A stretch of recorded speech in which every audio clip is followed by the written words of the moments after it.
الحمد لله رب العالمين والصلاة والسلام على رسوله المرسلين أما بعد. அல்லாஹ்வினுடைய அளப்பெரும் கருணையினால் ரமலானுடைய 16 நோன்புகளை நிறைவு செய்து 17வது தராவீஹ் தொழுகையை தொழுதுவிட்டு அமர்ந்திருக்கிறோம். பிறை 17 என்று இஸ்லாமிய வரலாற்றில் ஒரு முக்கியமான நாள் இது. பத்ருடைய யுத்தம் நடந்த நாள். அல்லாஹ் தஆலா முஸ்லிம்களுக்கு ஒரு மிகப்பெரிய வெற்றியை பத்ரிலே வழங்கினான் என்பதை நாம் அறிவோம். பத்ருடைய வரலாறு ஓரளவுக்கு எல்லாத்துக்குமே தெரியும். அப்படிங்கிறதுனால பத்ருடைய போரிலிருந்து நமக்கு கிடைக்கக்கூடிய சில படிப்பினைகளை மாத்திரம் நாம் தெரிந்து கொள்வோம். ஒரு 3 படிப்பினைகளை இன்ஷா அல்லாஹ் நம்ம பார்க்கலாம். முதலாவது படிப்பினை என்னவென்றால், நம்ம அல்லாஹ்ட்ட நிறைய துவா கேட்கிறோம், அப்படித்தானே? அல்லாஹ்விடம் நாம் கேட்கக்கூடிய துவாக்கள் சில நேரங்களில் அந்த துவாக்கள் நமக்கு எதிராகவே மாறிவிடும். அந்த மாதிரி இருக்குது. அல்லாஹ்ட்ட நம்ம துவா கேட்கிற பொழுது மிக கவனமா கேட்கணும். ஏனென்றால் பத்ருடைய யுத்தகலம் மக்கத்து காஃபிர்களுடைய தலைவர்களில் ஒருவரான அபூ ஜஹல் படைகளை எல்லாம்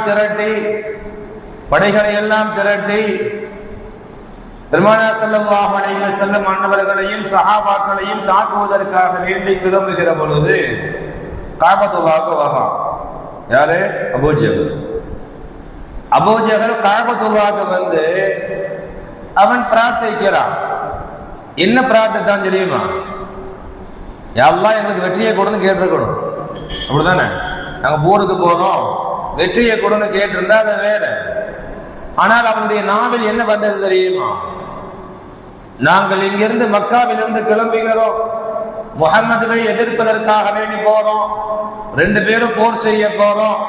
இறைவா, எங்கள் 2 கூட்டத்தில் எந்த கூட்டம் நேர்வழியில் இருக்கிறதோ அந்த கூட்டத்திற்கு நீ வெற்றியை தருவாயாக சொல்லி யார் துவா கேட்டா? அபூ ஜஹல். யா அல்லாஹ், எங்க 2 கூட்டத்துல யார் நேர்வழியில் இருக்கிறார்களோ அவர்களுக்கு வெற்றியை தான். யார் நேர்வழியில் இருக்கிறார்? அபூ ஜஹல் நினைச்சுக்கிட்டான், மக்காவிலே உள்ள நாம் தான், காபத்துல்லாவை வலம் வருகின்ற நாம் தான், புனித பூமியில் இருக்கக்கூடிய நாம் தான் நேர்வழியில் இருக்கிறோம் என்று அவன் நினைத்து கொண்டு அல்லாஹ்ட்ட துவா கேட்டா. அல்லாஹ் துவாவை கபூல் செஞ்சான். ஆனா அந்த துவாவினுடைய பலனை யாருக்கு கொடுத்தா? பெருமானார் ஸல்லல்லாஹு அலைஹி வஸல்லம் அவர்களுக்கு அல்லாஹ் கொடுத்தான். ஏனென்றால் நேர்வழியில் இருக்கக்கூடியவர்கள் அவர்கள் தானே. இந்த விஷயத்திலிருந்து சொல்வார்கள், அபூ ஜஹல் அவனுடைய நாவால் அவன் கேட்க தெரியாமல் கேட்ட துஆவால் கேட்டான் என்பதாக சொல்வார்கள். மிக முக்கியமான செய்தி இது. துஆ கேட்கும் பொழுது அல்லாஹ்ட்ட சில நேரங்கள்ல நமக்கு எதிராகவே துஆ செஞ்சிருவோம். ஏன்னா நமக்கு துஆல நிறைய விஷயங்கள் கேட்க தெரியாது. அல்லாஹ்ட்ட நல்லது கேட்கணும் தான். ஆனால் துஆவை முடிக்கிற பொழுது இந்த துஆ கண்டிப்பா இருக்கணும். எந்த துஆ? ரப்பனா ஆத்தினா ஃபித் துன்யா ஹஸனா வ ஃபில் ஆখিরাতি ஹஸனா. நம்ம தொழுகையில ஓதுறோம்ல, எல்லா தொழுகையிலையும் கடைசியில் இந்த ரப்பனா ஆத்தினா சொல்றோம்ல, அதனுடைய பொருள் என்ன? யா அல்லாஹ், எனக்கு இந்த உலகத்திலையும் நல வைத்தா, மறுமையிலும் நல வைத்தான்னு கேட்கணுமா? அந்த துஆக்கு முன்னாடி இந்த உலகத்துல நிறைய நலம் அல்லாஹ்ட்ட கேட்டிருப்போம், அப்படிதானே? ஏன் இந்த துஆவை கேட்கிறோம் அப்படின்னா, நாம் எதையெல்லாம் நலவு நம்ம நினைச்சுக்கிட்டு இருக்கிறோமோ அதுவெல்லாம் நமக்கு பலன் தரக்கூடியதா அல்லது கேடு விளைவிக்கக்கூடியதா நமக்கு தெரியாது. சரியா? யாரெல்லாம் நிறைய சொத்து வேணும், நிறைய நிலம் வேணும், கார் வேணும், அது கேட்கலாம், அல்லாஹ்ட்ட பிரச்சனை இல்லை. நாம் எதுவெல்லாம் நலவென்று நினைக்கிறோமோ அதுவெல்லாம் நலவானதா தீங்கானதான யாருக்கு தெரியும்? அல்லாஹ் தானே தெரியும். எனவே என்ன, நம்மாட்ட நம்ம துஆவை முடிக்கிற பொழுது ரப்பனா ஆத்தினா துஆ ஓதுவோம். என்ன அர்த்தம்? இந்த உலகத்தில் யா அல்லாஹ் எனக்கு நல வைத்தா, மறுமையிலும் நல வைத்தா அப்படின்னா, யா அல்லாஹ் நான் முன்னாடி நிறைய துவா கேட்டிருக்கிறேன், இதுல எது சரி, எது எனக்கு நலவு, எது தீங்கி விளைவிக்கக்கூடியது எனக்கு தெரியாது, எல்லாவற்றையும் அறிந்தவனாக நீ இருக்கிறாய், எனவே நான் கேட்ட துஆவில் எதுவெல்லாம் நலவோ அதை மட்டும் எனக்கு தா என்று அல்லாஹ்விடம் கேட்க வேண்டும் என்பதாக சொல்வார்கள். கேட்கக்கூடிய துஆல கொஞ்சம் கவனம் மாறினாலும் நமக்கு எதிராகவே அது திரும்பிவிடும் என்பதை நாம் பாடமாக எடுத்துக்கொள்ள வேண்டும். யூசுப் அலைஹிஸ்ஸலாம் ஒரு கட்டத்துல நமக்கெல்லாம் தெரியும், ஒரு பெண்ணிடம் மாட்டிக் கொள்வார்கள். கடைசியில் அவங்க நிரபராதி என்று நிரூபணமான பின்னாலும் அரசனுடைய அந்த மனைவி அவரை கட்டாயப்படுது. என்ன சொல்ல தெரியுமா? யூசுஃபே, ஒன்று நான் சொல்வதை நீங்கள் கேட்கணும், நான் சொல்றத நீங்க கேட்கணும், அப்படி இல்லைன்னா நீங்க என்ன செய்யணும், ஜெயிலுக்கு தான் போகணும்னு சொல்லு. இங்க ரெண்டு ஆப்ஷன் இருக்கா. ஒன்று அந்த பெண் சொல்லுவது போன்று தவறான ஒரு விஷயத்துக்கு போகணும், நீ ஒத்து வரல அப்படின்னா நீ ஜெயிலுக்கு தான் போகணும். ரெண்டு ஆப்ஷன். யூசுப் அலைஹிஸ்ஸலாம் அவர்கள் எதை தேர்ந்தெடுப்பாங்க? அல்லாஹ் இப்படி துஆ கேட்பாங்களாம், கால ரப்பி சிஜ்னி அஹப்பு இலைய மிம்மா ததுஊனனி இலை.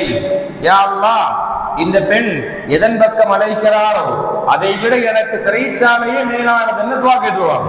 அப்ப அல்லாஹ் என்ன செய்வான்? துஆவை கபூல் செஞ்சு யூசுப் அலைஹிஸ்ஸலாம் அவர்களை சிறைக்கு செல்வதற்குண்டான வேலையை அல்லாஹ் தஆலா பார்த்துருவான். இப்ப அவங்க நல்ல விதமா தான் துஆ கேட்டாங்க. இதை சொல்லுவாங்க, யூசுப் அலைஹிஸ்ஸலாம் அவர்கள் இப்படி துஆ கேட்டிருக்க வேண்டிய அவசியம் இல்லை. ஏன்னா அவங்க ரெண்டு ஆப்ஷன் தான் இருக்கு, ரெண்டுல ஒன்று தேர்ந்தெடுத்தாங்கல்ல, ஏன் மூணாவது ஆப்ஷன் இல்லையா? அல்லாஹ் நினைச்சா முடியும் தானே. அவங்க இப்படி கேட்டுக்கலாம்ல, யா அல்லாஹ், இது பெண்களுடைய சூழ்ச்சியிலிருந்து எங்களை பாதுகாத்து அருள் புரிவாயாக, சிறைச்சாலை செல்வதை விட்டு என்னை பாதுகாப்பாயாக அல்லாஹ் துஆ கேட்டிருந்தா, அல்லாஹ் ரெண்டு விட்டு பாதுகாத்து மூணாவது ஒரு ஆப்ஷனை தேர்ந்தெடுத்து யூசுப் அலைஹிஸ்ஸலாம் அவர்களை பாதுகாத்திருப்பான் தானே. சிறைச்சாலைக்கு அவர் சென்றிருக்க வேண்டிய அவசியம் இல்லை தானே. இங்கு யூசுப் அலைஹிஸ்ஸலாம் அவர்கள் சிறைச்சாலையை அவரே கேட்டதால், அவர் வாயால் அவரே கேட்டதால் அல்லாஹ் தஆலா கபூல் செஞ்சுட்டான். ஆக நாம புரிய வேண்டியது என்னன்னா, துஆ கேட்கிற பொழுது மிகுந்த கவனம் தேவை. கவனம் இல்லாமல் கேட்கக்கூடிய சில துஆக்கள் நம்மையே அது பாதிக்க செய்யும் என்பதை முதல் படிப்பனையாக நாம் எடுத்துக்கொள்ள வேண்டும். ஒன்று. இரண்டாவது என்னன்னா, மரணம். மரணம் எங்கிருந்தாலும் வரும், எங்கிருந்தாலும் வரும். நீங்கள் விரண்டு ஓடினாலும் வரும், விரண்டு ஓடாம வீட்டில் சும்மா உட்கார்ந்தாலும் வரும், விரும்பினாலும் வரும், விரும்பாட்டாலே வரும். விரும்பாட்டாலும் என்ன செய்யும்? கண்டிப்பா வந்துடும். இதற்கு சிறந்த முன்னுதான் யார் தெரியுமா? அபூஜஹல் தான். அபூஜஹல் தான். பத்ர் யுத்தத்துக்கு அவன் வராமல் இருந்தால் தப்பிச்சுப்பான்ல. பத்ர் யுத்தத்துக்கு வராமல் இருந்திருந்தால் அபூஜஹல் உயிர் பிழைத்திருப்பான் தானே. ஆனால் பத்ர் யுத்தத்தில் தான் அவருடைய மரணத்தை அல்லாஹ் எழுதி இருந்தான். இப்ப என்ன செய்யணும்? அவன் பத்ர் யுத்தத்துக்கு வந்தே ஆகணும். ஆனால் வராமல் அவன் இருப்பதற்குரிய காரணங்கள் அவனுக்கு கிடைச்சது. அவனே மறுத்துக்கிட்டான், அவனே மறுத்துட்டான். ரெண்டு விஷயம் நடந்துச்சு. ஒண்ணு என்ன, பெருமானார் ஸல்லல்லாஹு அலைஹி வஸல்லம் அவர்கள் முதல்ல போர் செய்ய வந்தாங்க இல்லதானே. மக்காவினுடைய அபூ சுஃபியான் அவர் ஷாம்ல இருந்து வியாபாரம் பண்ணிக்கிட்டு போறாரு. இந்த வியாபார பொருட்களை எல்லாம் மறிக்கணும். ஏன்னா இதை ஃபுல்லா மக்காவுக்கு அவர் கொண்டு போனாருன்னா என்ன ஆகும்? இதை வச்சுட்டு முஸ்லீம்களை அடிப்பதற்காக வேண்டி அவர்கள் வருவார்கள். இதை தடுக்கணுங்கிறதுக்காக வேண்டி, வியாபார கூட்டத்தை தடுக்கணுங்கிறதுக்காக வேண்டி தான் போவாங்க. அபூ சுஃபியான் ரொம்ப ஹிக்மத்தான ஆளு. அவர் ரொம்ப நேக்கா என்ன செய்வாரு? முஸ்லீம்களுடைய கண்ணை படாம தப்பிச்சிருவார். முஸ்லீம்கள் அபூ சுஃபியானுடைய வியாபார கூட்டத்தை தாக்க வருகிறார்கள் என்ற செய்தி அபூஜஹலுக்கு கிடைச்சி, அபூஜஹல் அங்க என்ன செய்வான்? படையை திரட்டி கிளம்புவான். அபூ சுஃபியான் ரெண்டாவது செய்தி சொல்லி விட்டுருவாரு, நீங்க வர வேணாம், நான் தப்பிச்சிட்டேன், நான் சேஃபா மக்காவுக்கு வந்துடுவேன், யாரும் படையை திரட்டிக்கலாம் வர வேணாம், பத்ருக்கு போர் செய்ய வேணான்னு யார் சொல்லுவா? அபூ சுஃபியான் சொன்ன பின்னாடியும் இந்த அபூஜஹல் இந்த வீராப்பா, நான் முன்வைத்த காலை பின்வைக்க மாட்டேன்னு சொல்றாங்கல்ல, போருக்கு நான் தயாரான பின்னாடி எப்படி நான் போகாம இருக்க முடியும்? போர் செஞ்சுதான் அவன் வீம்புக்கு நின்றான். நிறைய தலைவர்கள் சொன்னாங்க, எப்ப அபூ சுஃபியான்னா சேஃப்டியா வர்றாருல, ஏன் திரும்ப முகமது போய் சண்டை போடணும் அப்படின்னு நிறைய தலைவர்கள் சொல்லு. இப்ப இவன் மட்டும் போகாம சொன்ன தலைவர்கள் எல்லாம் சொன்னான், என்னப்பா நீங்கள் முன்ன ரொம்ப வீரமா இருந்துட்டு போர்னு வந்த உடனே கோழைகளாக மாறிவிட்டீர்களா? உங்களுக்கெல்லாம் வீரம் இல்லையா? உங்கள் தாய் கொடுத்த தாய்ப்பாலில் வீரம் புகட்டப்படவில்லையான்னு சொல்லி இருக்கிற ஆளை ஃபுல்லா கிளப்பி விட்டு மொத்தமாக மக்காவில் உள்ள தலைவர்களை எல்லாம் அபூஜஹல் என்ன பண்ணிட்டான்? பத்ர் யுத்தத்துக்கு மொத்தமா எல்லாத்தையும் காவு கொடுக்குது. 70 பேர்கள் அந்த பத்ர் யுத்தத்திலே அபூஜஹல் உட்பட கொலை செய்யப்பட்டார்கள் என்பதாக வரலாற்றிலே பார்க்கிறோம். ஆக அபூஜஹல் அவன் பத்ரிலிருந்து விலகிக் கொள்வதற்கான வாய்ப்பு இருந்தும் அவனை அல்லாஹ் தஆலா பத்ருக்கு வர வைத்து மரணத்தை அங்கே தீர்மானித்தார் என்பதாக சொல்வார்கள். ஆக மரணம் எங்கிருந்தாலும் வரும். நம்ம என்ன செஞ்சிருவோம், நம்ம விரும்பாட்டாலும் நாம் மரணிக்கக்கூடிய இடத்திற்கு நாமே செல்லக்கூடிய ஒரு சூழ்நிலை எல்லாம் என்ன செஞ்சிருவான், கொண்டு போயிடுவோம். அப்படிங்கிறத இந்த வரலாற்றிலே நாம் பாடமாக எடுத்துக்கொள்ள வேண்டும். இதை கூட பார்க்கலாம்.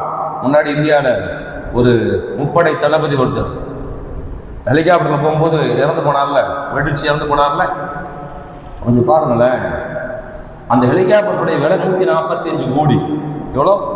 145 கோடி. ரொம்ப பாதுகாப்பானது.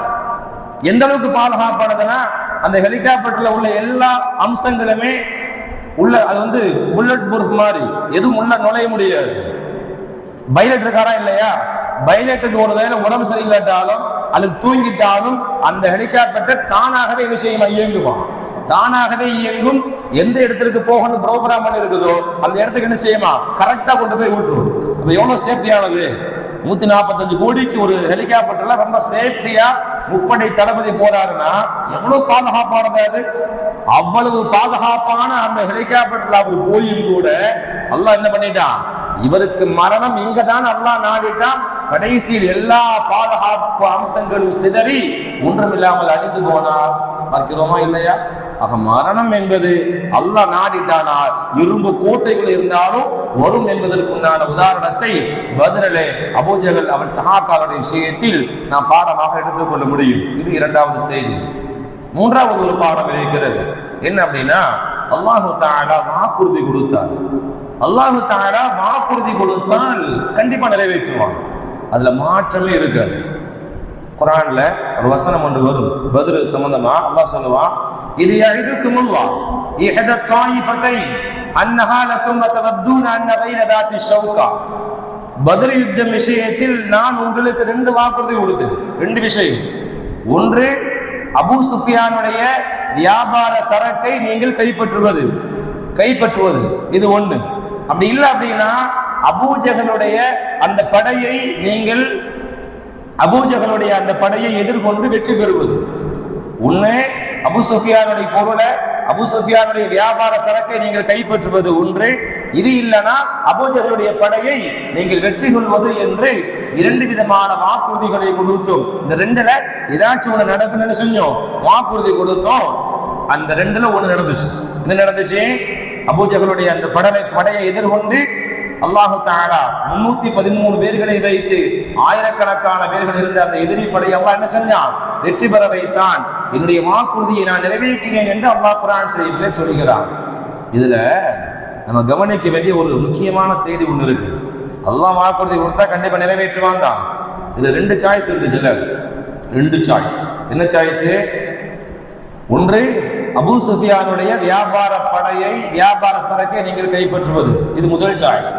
அல்லாஹ் சொல்றான், சஹாபாக்கள் இதை தான் விரும்பினாங்க. அபூஜஹல் கூட போர் செய்யணும் விரும்பல. என்ன காரணம் தெரியுமா?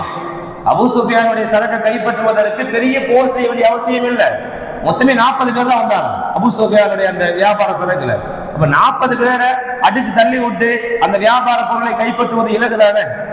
இந்த இலகுவைத்தான் சஹாபாக்கள் விரும்பினார்கள், சஹாபாக்கள் விரும்பினாங்க. ஆனா அல்லாஹ் எதை விரும்பினான்னா ரெண்டாவது ஆப்ஷன் என்ன? அபூஜஹலோடு இவர்கள் போரிட வேண்டும், கடுமையாக போரிட்டு அதற்கு பின்னால் ஜெயிக்கணும் அப்படிங்கிறது அல்லாஹ் விரும்பினான். இதுல நுணுக்கமான ஒரு செய்தி இருக்கு. என்ன செய்தி தெரியுமா? அல்லாஹ் தஆலா ஏன் சஹாபாக்கள் விரும்பி எதை கொடுக்கல அப்படின்னா, உலகத்திலே ஒரு நியதி உண்டு. கஷ்டப்படாம இலகுவாக எது நமக்கு வந்து சேருகிறதோ அது ரொம்ப நாள் தங்காது. சரியா? ரொம்ப நாள் தங்காது. அதனுடைய அருமை நமக்கு தெரியாது. இது அல்லாஹ் தஆலா விரும்ப மாட்டான். அல்லாஹ் எதை விரும்புறான்? சஹாபாக்கள் கஷ்டப்பட வேண்டும், கஷ்டப்பட்டு போரிட வேண்டும், கஷ்டப்பட்டு முயற்சி செய்து போரிட்டு அதற்கு பின்னால் கிடைக்கக்கூடிய வெற்றி தான் ருசிக்கும். அப்படித்தானே? அதைத்தான் அல்லாஹ் விரும்பினான். அதைத்தான் பத்ரிலே சஹாபாக்களுக்கு அவர்களை கஷ்டப்பட வைத்து போரிட வைத்து அல்லாஹ் தஆலா ஒரு வெற்றியை கொடுத்தான். அந்த வெற்றியை இன்றைக்கு வரைக்கும் நம்ம என்ன செய்யறோம்? பத்ருடைய நாளில் பேசிக் கொண்டிருக்கிறோமா இல்லையா? ஆக நாம் தெரிந்து கொள்ள வேண்டிய மிக முக்கியமான மூன்றாவது படிப்பினை என்ன அப்படின்னா, இந்த உலகத்தில் இலகுவாக கிடைக்கக்கூடிய எதுவும் நிலைக்காது. எதை கஷ்டப்பட்டு நாம் சம்பாதிக்கிறோமோ அப்பொழுதுதான் அதனுடைய அருமையும் நாம் உணர்வோம். அதுதான் நம்மிடத்திலே நிலைக்கும் என்ற பாடத்தையும் அல்லாஹ் தஆலா பத்ர் யுத்தத்தின் வாயிலாக நமக்கு கற்றுத் தருகிறான். அல்லாஹ் தஆலா சொல்லக்கூடிய கற்றுத்தரக்கூடிய படிப்பினைகளை வாழ்வில் பின்பற்றி நடப்பதற்கு அல்லாஹ் தௌஃபீக் செய்வானாக. அஸ்ஸலாமு அலைக்கும் வரஹ்மத்துல்லாஹி.